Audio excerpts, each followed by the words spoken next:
Hey folks, Phil the Bee-Man here. I thought I'd give you a bit of an update on the summertime splits that I made pretty much exactly a month ago, and I was able to get them on some sunflowers that were producing nectar. So you'll remember that these were 3 frames of brood and a young queen when they were made up. Let's have a look. And some of these I judged as large enough to give them a super to grow into, and others I just left them as a single.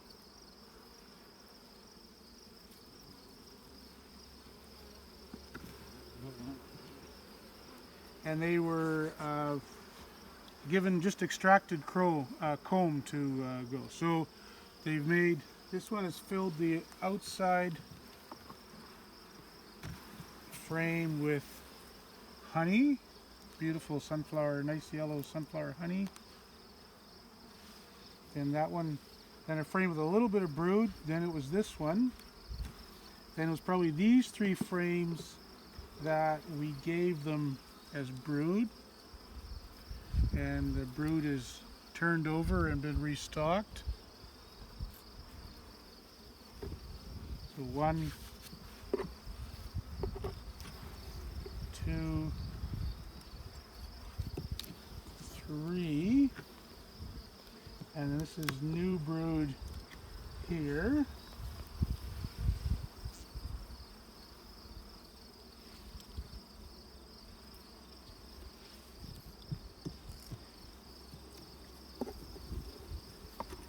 Partial frame there, and then the next one is honey. So it's gone from 3 to 1, 2, 3, 4, 5, 6 frames of brood.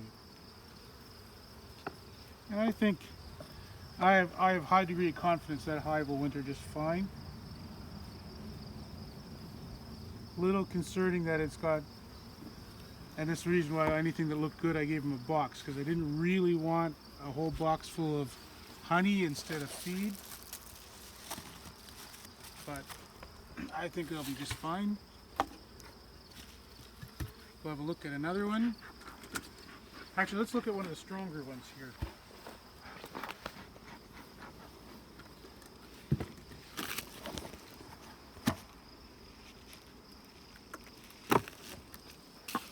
So not a ton of weight in that.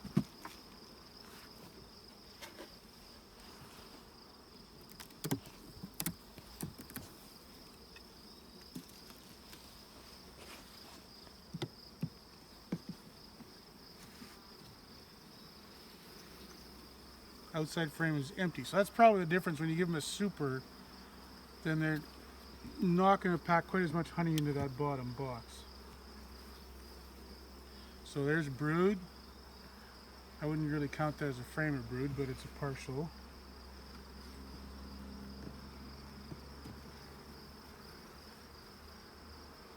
This is a frame that's probably already was laid early on in this cycle, and then it's hatched out, and now it's being refilled.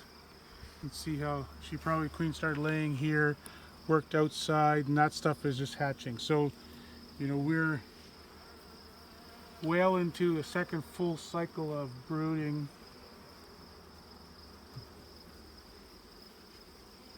I'm seeing lots of eggs, so despite the fact that we're getting in the fall weather, the queen's not slowing down yet.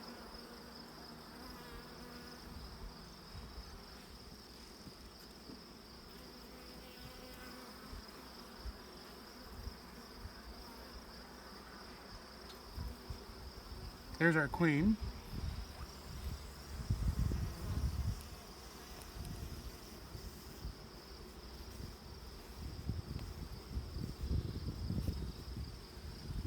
She's certainly doing her job.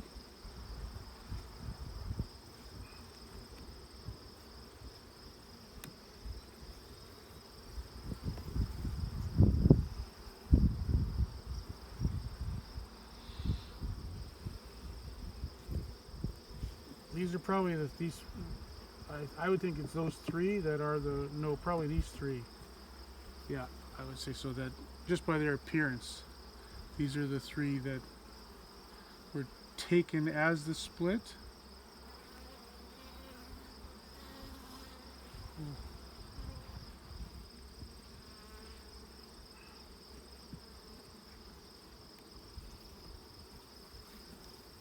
And another nice frame there.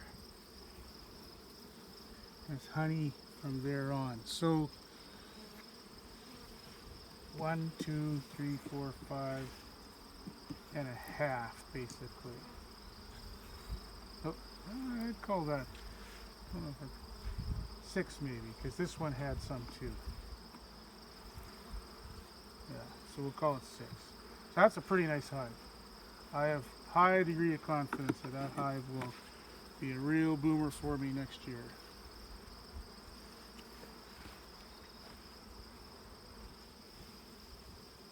Maybe look at another small one.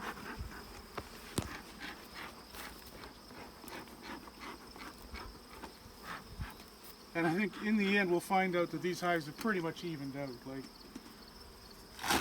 we came and supered the ones that looked like they were getting away from us. I mean, we gave them all 3 frames of brood. The idea that there's going to be a big difference between them, bit of an illusion. So you can see that I just jumped to whatever frame I think I can get out the most easily when I first open them up. I'm not axiomatic about doing it from any particular position.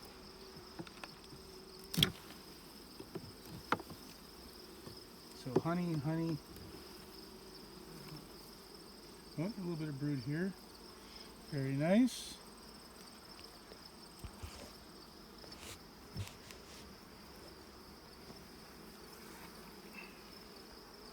There's our girl.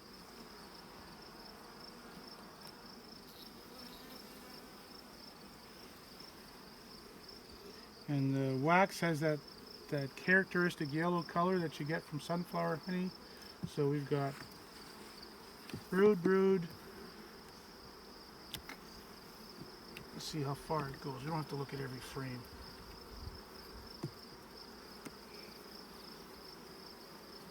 Right to here. Very nice. So, call it a half. 1, 2, 3, 4.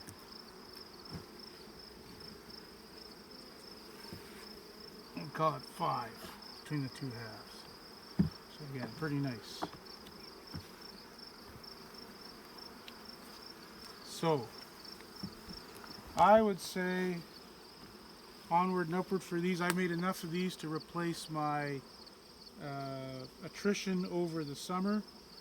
You always lose a few hives, and so I made some splits. So I'll be going into winter with at least as many as I had during my production season, and feel pretty good about that. Thanks a lot, everyone. Have a great day. So just a little addendum to these summertime splits. As we got working on these, we realized, hey, how is it going with those pollen patties we put underneath? So, you see, this hive is a little weak.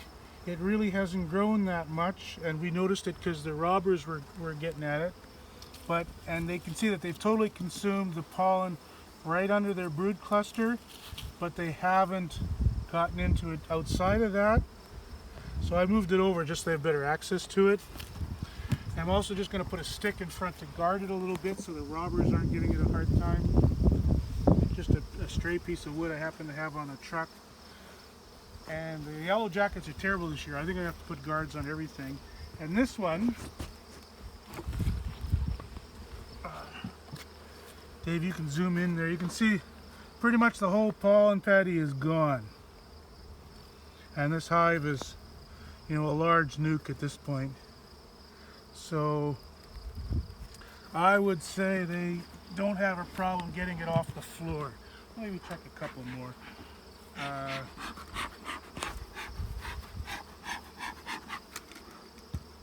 Oh, this one is marked to check too.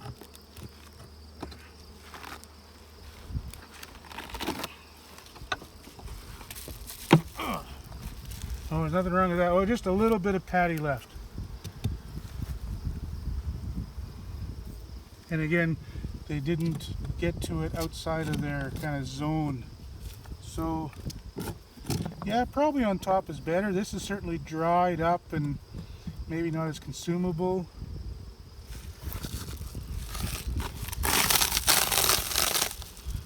Pretty nice hive nonetheless.